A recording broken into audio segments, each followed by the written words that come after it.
কথা রেখেছে, রেখে একটা প্রতিবন্ধী ছেলে দিয়েছে।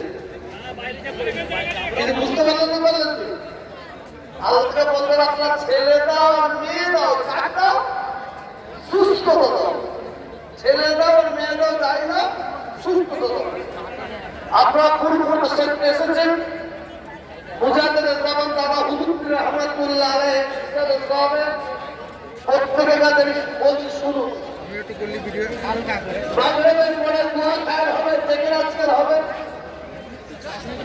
তারপরে তারাবির নামাজ আছে।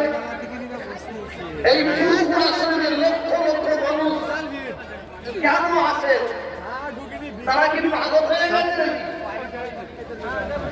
না? এই ফুরফুরা প্রথম তারা উদ্দেশ্য নিয়ে আসে একসঙ্গে বড় জামাতে নামাজ পড়ুন, বড় জামাতে নামাজ পড়ুন। দ্বিতীয় পূজা দাদা হুজুর রহমাতুল্লাহ আলাইহি বা হুজুর রহমাতুল্লাহ মাজার জিয়ারত করুন।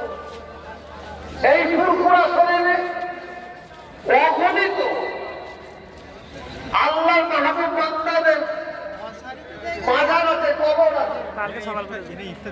কেমনে শাহাদা শহীদা হুজুরদের মাজার আছে। এটা বদনাম হয়ে যাবে। এই ফুরফুরা শরীরে প্রযোজনের দিনের মাজার আছে। জিয়ারত করুন।